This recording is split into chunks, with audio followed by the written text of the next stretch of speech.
Hey guys, welcome to the mess that is my underneath my aquarium. Today what I wanted to show you guys was I went out on a limb and bought this thing, the Ista Max Mix CO2 reactor. Purloined this on Amazon for about 20 quid, so it's pretty cheap. It's got a mixed bag of reviews on Amazon. A lot of people are complaining that it leaks a fair amount, and that it's just not very effective. So obviously you can see that I've got it set up here. So what I wanted to do was talk you through what I think of it, whether or not it's worth it, and what I would advise you to do in terms of whether or not you should get it. So overall, just for those who can't bother to watch the whole video, overall I would say, you know what, it is a worthwhile purchase. It's 20 quid, guys. It's not going to be a pro grade thing, or rather, you shouldn't be surprised when it's not, and it's certainly not a professional grade kind of system. It has shortcomings, but those can be overcome, and so this is a great value thing for the hobbyist if you're willing to put in, a little bit of very small amount of time and effort and thought into how you deploy this. Plus applying some, techniques that you can apply elsewhere in the hobby and tools that you can apply elsewhere in the hobby as well. You can actually get some really good value out of this this little gadget. So, first things, most people, or rather, I should say, a decent number of people on Amazon and YouTube and so forth are complaining that this thing leaks, and I hear you. I can certainly imagine that being the case. However, there are ways to get around it. So, the first thing that you should note is that this thing comes with a load of, a handful of little adapters and things. So, what have we got here? We've got like a couple of elbows and these little doobies. They're like adapters basically. So the idea is that these kind of fit onto these nozzles on top and to the side here. The idea being that they are kind of like reducers. So if you wanted to stick like 3/4 inch pipe on there, you'd stuff that onto the canister, that's the mix, or the max mix, whatever it's called, and then stuff your pipe on, around that. It kind of makes sense, and I guess if you were going to do that, the one thing you need to be aware of is that these are tapered. So they're slight, it's hard to tell, but this end is wider than that end. So make sure you get it on there. One thing I would say is that it is, at least on my unit, it is a very positive fit. It's a nice fit. Good friction fit. So with a little bit of sealant in there, you know what? It'll probably be watertight. The problem I have with it is twofold. One is because it's a hard plastic. This is not a compressible plastic.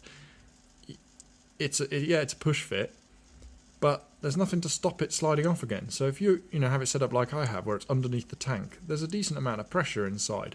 There's probably a metre head of water on there, and so that outward pressure is going to push this off potentially, and you can't use a Jubilee clip because this thing's incompressible. It's not going to bind any tighter just because you've wrapped a Jubilee clip around it.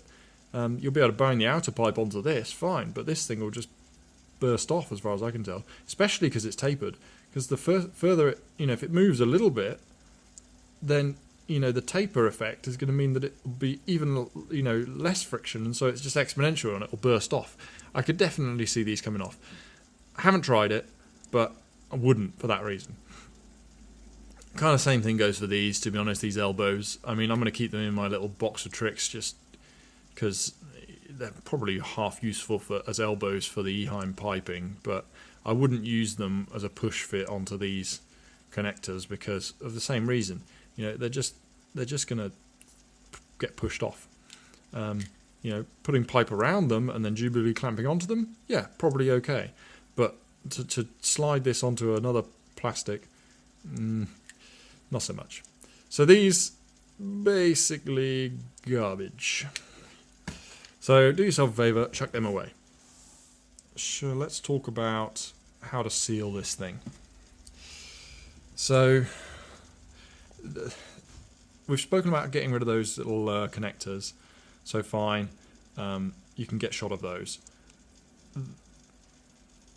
As you can see with this one, I've got it installed here in front middle. You can see that what I've done is I've just pushed the Eheim tubing straight onto it. So this is the Eheim 1216, 1216 tubing. So that's 12 inside diameter millimeters, that is, and 16 millimeters outside. Standard Eheim tubing. I've pushed those on, and then I've used Jubilee clips to just give a light compression. I didn't over tighten those because it's a tough plastic that the thing's made of. It's not going to enjoy being compressed heavily. It just was enough to give it some extra friction on there. So that's on this joint here and this one up here. The other thing I've done, and this is the most important thing, I have made sure that I've greased all of the joints. Now, you can't just use any old grease, that would be bad. What you use is this stuff.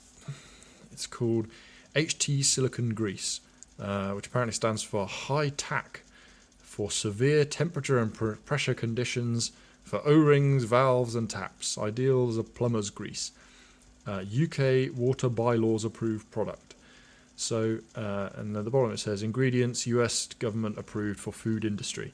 So this is a food grade silicone grease. I think I got this on Amazon. It apparently comes from Martin's Chemicals in Neston, Cheshire. It's great stuff. It's basically like, well, let's open it up, I'll show you.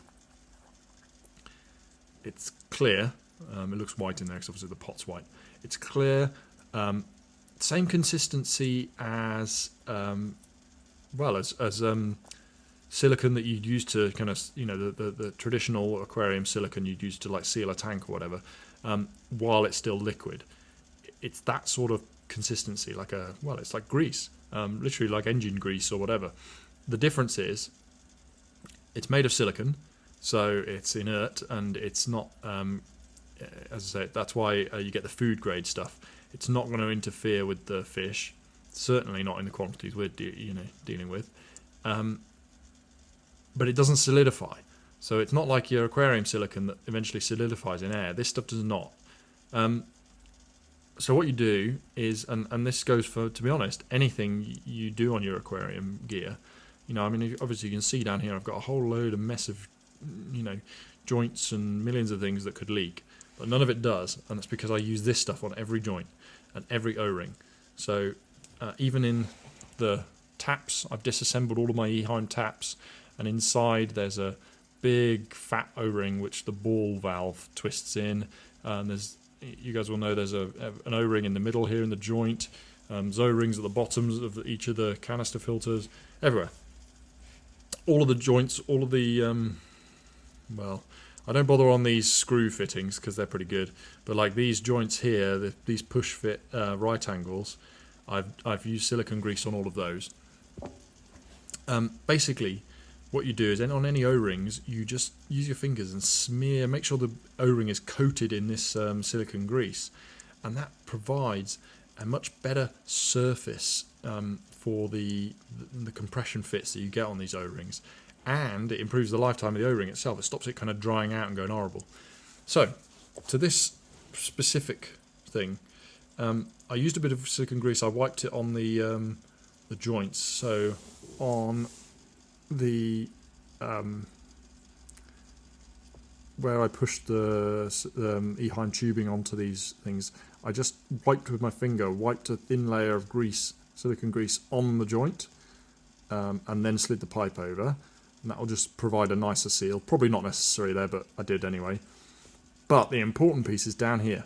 So this thing, the Max Mix CO2 reactor, it has a screw fitting, like a cap that screws on the bottom, so you can get inside and service it. And in there is a pretty naff O-ring in the bottom. It's not round, it's kind of like a flat O-ring, and annoyingly it seems to be a pretty non-standard size, which is tedious. And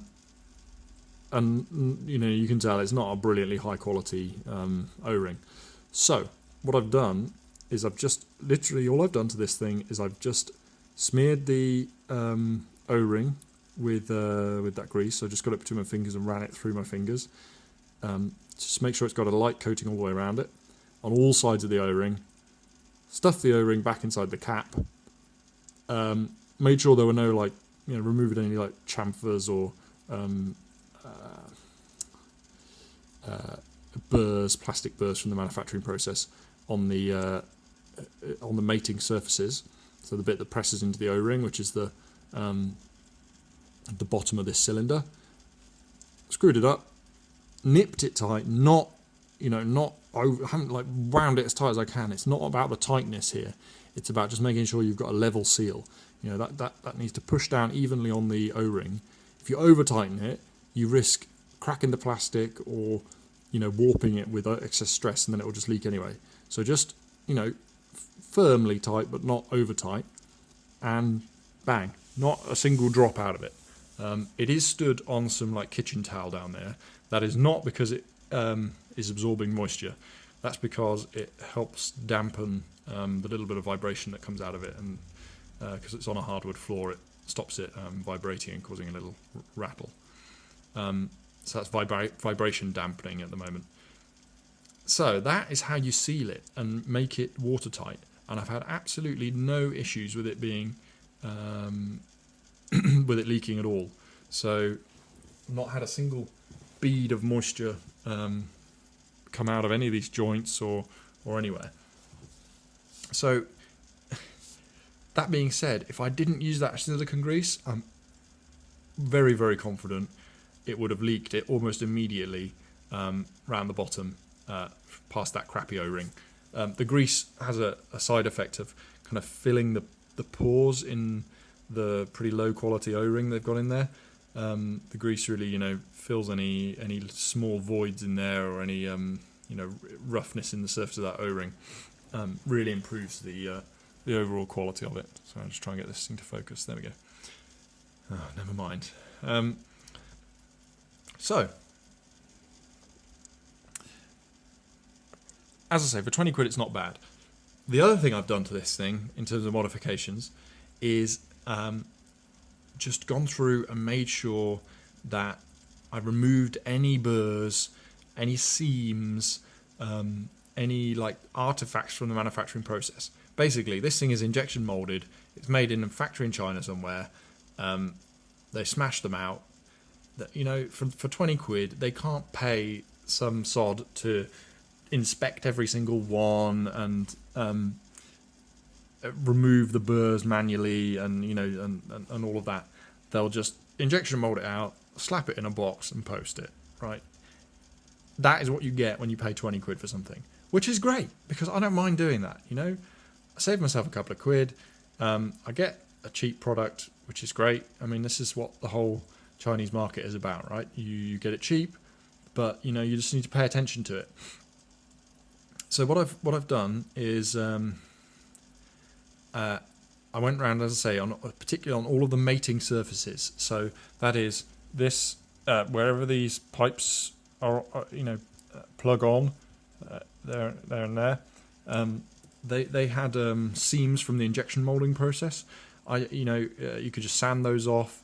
I used a little knife blade and just flatten them off, just so that the pipe is then smooth, so it makes a nice surface to mate with the rubber pipe work.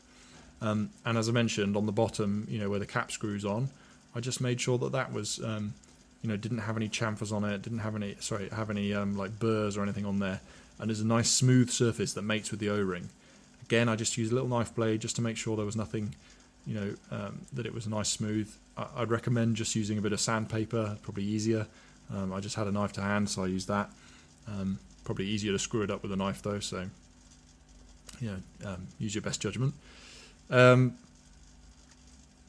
So yeah, the only other thing then is the impellers. Same process with those. So you can disassemble this thing from the bottom. You can kind of, once you've unscrewed the bottom, you can then ease out the central column and the impellers come out with it. You can, again, use just a little bit of sandpaper, remove any like flappy bits of left over from the manufacturing process, smooth them out with a bit of sandpaper. I also, on one of the impellers, the internal bore of the propeller was kind of rough, well, very rough.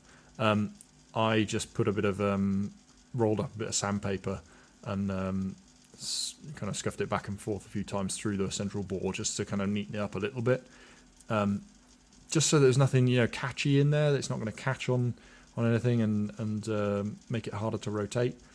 So again, all of this stuff I did before I put it together. Obviously a lot easier to do before you stuff it in your system and find that A, it leaks, or B, the impellers don't go round. So I took about half an hour just to inspect it and make sure it was all good. So yeah, and as a result, it works great. It doesn't leak, and I'm quite happy with it. So let's talk for a moment about installation and requirements for this. So let me just talk you through how I've got this installed. So let me see. I'll use the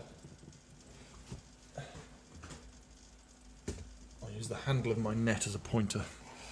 So, oops, let's get this thing out of the way. So the way I've got this set up, we've got two Eheim. I run two Eheim Classic canister filters. They're what model number are they? They're model number 2213. 2213s. I always just call them Eheim Classics. They're the old school ones. But basically, I've got my mechanical filtration. The water comes in from the tank down here into the one with the mechanical filtration. So that's just sponges and floss, and then kind of mechanically cleaned water comes out of here into the inlet of my Max Mix CO2 reactor. Gets whizzled around in there with the impellers, and then it has to go all the way down to the bottom of the canister to then go up the central column and back out. And in here it gets mixed with the CO2. So CO2 here is just injected. I've got my bubble counter, you can see it doing about one bubble a second from my DIY CO2 system. So this is the one you can get on Amazon for a tenner. Uses citric acid and bicarbonate of soda. Works great with this thing, even mounted underneath the tank. And I say I've got about 1 meter of head pressure on this. The tank's about a meter above. And then the outflow goes into the intake of my secondary Eheim filter, and then off to my inline heater and back out to the tank. And then my biological meters in there. So why have I chosen to mount it here? Originally, I put it on the extreme input of the system. So literally, this was taking the theoretically dirty water directly from the tank. And yeah, it worked, right? It worked, but it wasn't working great. Basically, the impeller was not spinning in a very effective way. It turns out that this thing really needs quite a good jet of water to drive this impeller round. As such, I've found it only really works when you have the positive pressure of the, directly from the pump pumping in rather than drawing from the tank, if that makes sense. Pumping in here. It makes the impeller spin a lot better. I did also experiment putting it on the extreme output of the system. So, well, rather between the right on the output of the second filter. So, effectively getting the positive pumping pressure from both, and then feeding that into the inline heater. Basically, it worked the same as it does now. There was no improvement over just having it in line with one of them. So I've put it in here because what that means is if any bubbles do manage to escape this thing and get down and drawn through, then at least they have to get through my other canister filter and my inline heater container, which effectively almost acts like another reactor, before it can make it back into the tank. So it's got every opportunity to be dissolved. So that's pretty good. What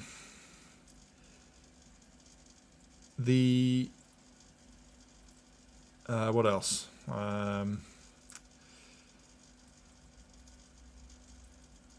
Flow rate. Flow rate's the other thing. This is the large model. I'm not really sure I'd consider it large, to be honest. I mean, it's like, I don't know, 12 inches tall or something. So it's not teeny. But by that I mean, it's only like 2 inches across. And most importantly, the internal diameter of the input and output pipes is like the size of your little finger. It's like, I don't know, a half inch. Yeah, probably half-inch tops. Maybe not even that, to be honest. It's a lot thinner than, for example, the actual pipe work for your Eheim, right? So it's smaller than 12 mils. As such, it's not going to work if some people, I've seen a lot of people seem to use like 3/4 inch pipe and big fat pipes for their aquarium and really high flow rates. It's a bit of an odd one, catch-22 really, because this thing is not going to work with 3/4 inch pipe. Yes, they have the adapters and we spoke about those earlier, but let's say you whipped up your own adapter that actually works reliably on this. You're taking 3/4 inch or inch bore and pushing it down into like somewhere between half and 1/4 inch bore. It's really going to restrict your flow. So not to be advised. Maybe you could like divert some of the flow or what have you, but meh. The catch-22 though is that without decent flow, this thing doesn't spin properly. It won't really spin with just one of my filters running. I have to have both forcing through. So these are according to the top of the box. They're 440 litre per hour Eheims, 2 of them in series. So they're probably putting out, I don't know, maybe like 500 or 600 litres an hour combined together. They struggle to keep this impeller running, to be honest. I mean, it's running okay now, but it's not exactly whizzing around in there. And if I just turn off one of them and leave one running, so if I leave this one running, it kind of still goes around. I mean, maybe we can see. I'll try it. So if I just turn that off, you can see it kind of spins, but it really has slowed. Oh, there we go. It stopped. Yeah, it can't hack it. So now let's turn it back on again. There we go. Turn on the second one and it starts up okay. So yeah, it does need a half decent pump. I guess if I was running a sump or something, it might be easier to use because I could use a direct power head or something to power it, and that'd probably work a lot better. But it's good enough. As I say, this is not a pro grade system, and so it has its limitations. So yeah, I have seen people running this on just one Eheim pump, though. I guess that it will probably work if there was only one filter in the system, because there's not as much resistance in the system. I've got a lot of pipe work and a lot of media in there, so with just one Eheim filter it'll probably work as well. But with two, I need to have both turned on.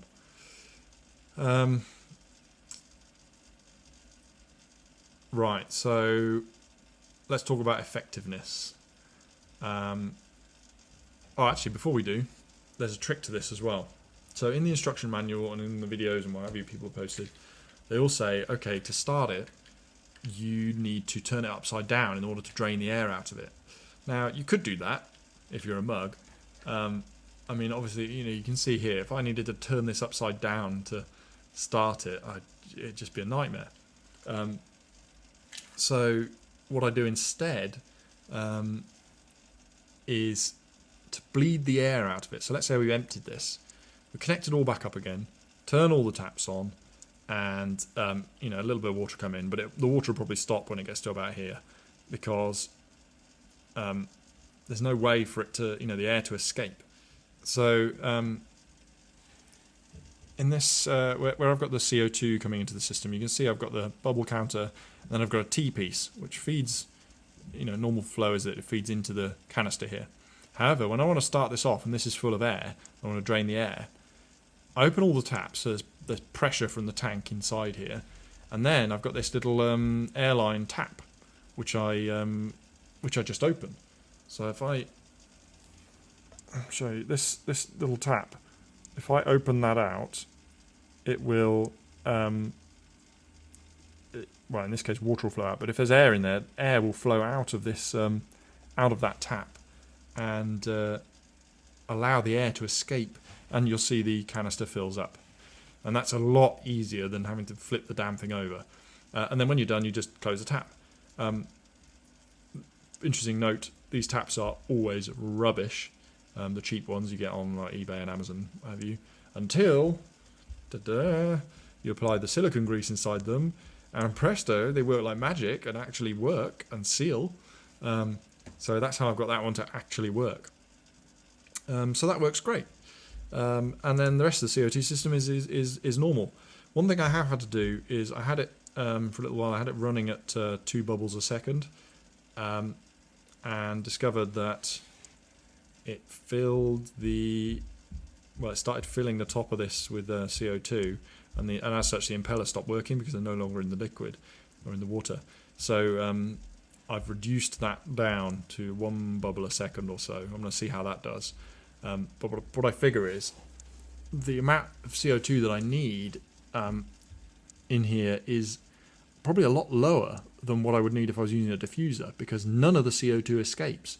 As long as there's a little pocket of CO2 in the top here, then it's that CO2 is going to be absorbed. It's there. It's available for absorption. It will continue to be absorbed, and these the little blades in there are thrashing it apart. So I guess really what I'm going to do is keep reducing the bubble count until I can maintain a steady little tiny air gap in the top of here, and that'll be the maximum absorption that I can get from this system. Because pumping any more in just means you've got a bigger air gap, and it's not going to increase your absorption. So in terms of impact, how effective has this been in terms of a CO2 delivery system? Well, what I can tell you is I've had this running most of the day now. My drop checker has not gone green. However, I am a bit suspect of it anyway. It doesn't seem to be particularly reliable. A better indication is that for the first time my plants have actually started pearling. So I'm looking at them now. Well, I suppose I can see if we can see it on the camera. Let's have a look.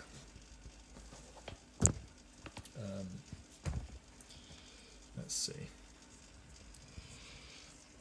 This is my aquarium. You can see it's pretty heavily planted. Let's see if we can see any pearling in here. Where's a good example? Well, hopefully once it focuses. You can see on the underside of that Java fern, you can see there's a load of bubbles.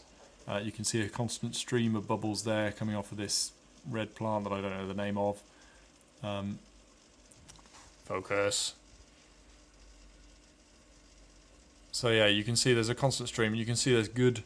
I mean, it's difficult obviously on a camera to see, but you can see on the leaves there's lots of bubbles there.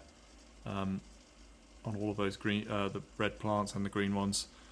I haven't seen any on the swords yet, but I have on the Vallisnera, my Anubias as well. So these guys, you probably can't see in the video, but they have tiny, tiny little bubbles appearing on them, which I've never seen before. So yeah, I think it probably just needs a little bit of time to settle in. I need to get the bubble count per second correct. But overall, I think it's working. I guess I can probably do a follow-up video in a few weeks or something, and we'll see how, whether or not I've got the system stabilised and whether or not I can get my drop checker green. It's very blue at the moment, so I'm not entirely convinced it's any good. I have seen it go green, but not today apparently. So we'll see. Alright guys, well that's I guess the conclusion of this video. In summary, should you buy the Ista Max mix? I'm going to go with yes. However, it's a caveated yes, in that you need to be prepared to deal with its shortcomings. Invest in some silicone grease. It's great stuff anyway, even if you don't buy this damn reactor. Just get some. It is the way forward in terms of sealing all your joints. Don't glue it. Don't over tighten it. Don't expect miracles. And just give it a bit of TLC when it arrives, and you should have a great little reactor. It's definitely cheaper than building your own. And to be honest, the other problem as well that we have is that for hobbyists, there isn't really anything much better in the marketplace that I've seen. What I have seen with the CO2 stuff is that the pro stuff is so wildly expensive that you wouldn't bother, or I wouldn't bother. I mean, you can see that I have the DIY CO2 system. I'm not going to spend 300 quid on a regulator and bottles of compressed CO2. That's a mug's game. You've got money to burn, you can do that. But so I'm trying to do it on a budget, and I think this fits the niche, pretty well. So as I say, it has its shortcomings, but if you're willing to give it the attention that it needs, then it seems to work, pretty well. Hope this has been helpful, guys. Let me know if you've got any comments or any other things you want to know about this reactor or my tank, and I'll do my best to answer them, either answering them in the comments directly or I'll do a follow-up video. All right, thanks, guys.